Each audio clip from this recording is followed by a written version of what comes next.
All right, welcome back, everybody. Time now for better food. Meat alternatives have come a long way. You can skip the real thing, and you might not even notice. Yes, Chef Ramin Ganeshram is the author of the cookbook Cooking with Beyond and Impossible Meat. And today she's showing us how to make meatless Lebanese kebabs with tahini sauce. Sounds delicious. Thank you so much for being here.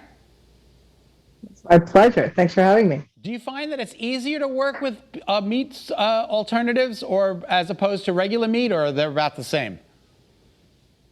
You know, they both have their advantages and disadvantages. What I love about these is that they're really quick. They're very fast to cook. So when you get home in the evening and you want to make something quickly that's meaty and hearty, they cook much faster than regular meat. In some cases, there's a learning curve, but it's not that much. So I do think that they are much easier in many cases. Okay, cool. Well, I've had these types of kebabs, at Middle Eastern restaurants before, but I've never made them. Show us how we make them with the Beyond Meat. It's my pleasure. So the first thing you're going to do actually for this particular recipe, it calls for parsley that is ground up. I've done most of it, but I just want to show folks, the thing to do is to really pull the parsley leaves off. Don't leave the little stems because they can be bitter. And you don't actually have to chop this very much because you're going to put it in a food processor. I have a little one here, but you could do all of these ingredients in a big processor. Small onion. Again, roughly cut because it's going in a food processor. And it will be not ideal for TV, a little loud, but not too much because you want it to be a rough chop. So once that's, roughly chopped, more or less, maybe a little more, just put it in a bowl. I use my clean hands, but of course you could use a rubber spatula. And what you're then going to do is add the meat alternative. I'm using Impossible Meat today. You could use Beyond Meat. It really depends what's available. Not all stores have both meat alternatives. So kind of use whatever is available to you or use whatever is a preference for you. Some people like one more than the other. I'm not going to play favorites, but some people do. So you just throw that in there. And as you see with this product, for those of you who haven't seen it, it really looks like ground meat, right? It's very, very beefy looking. The rest of the recipe is super simple. 2 tablespoons of breadcrumbs. You can use gluten-free if you like. Half teaspoon each or to taste, salt and pepper.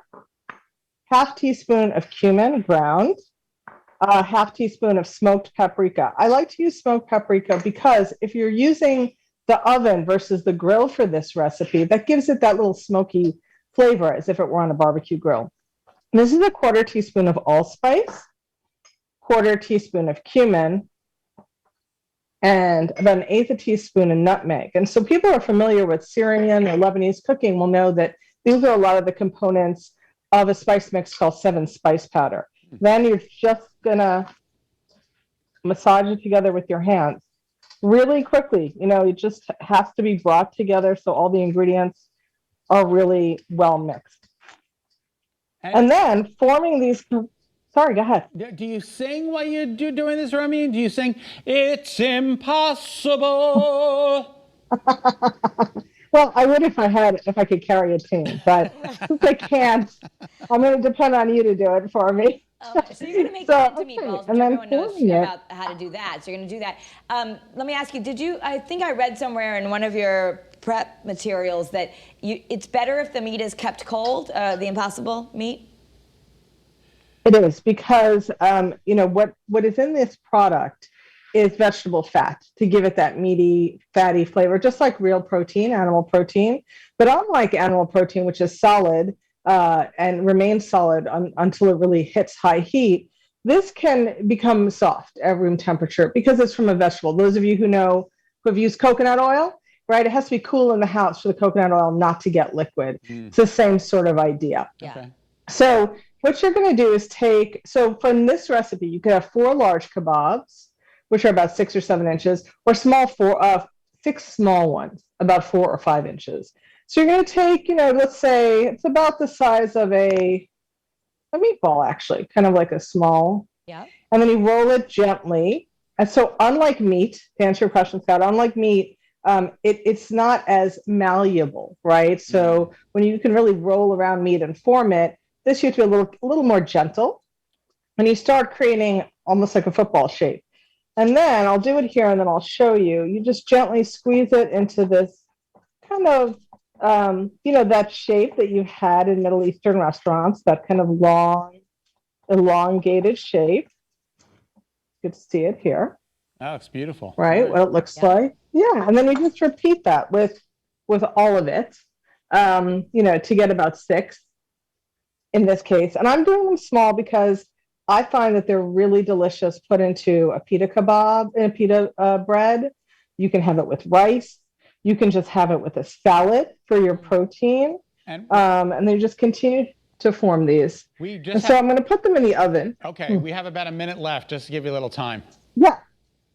Okay, thank you. So you're going to put this in a boiler for about 5 or 6 minutes. So again, it cooks really quickly.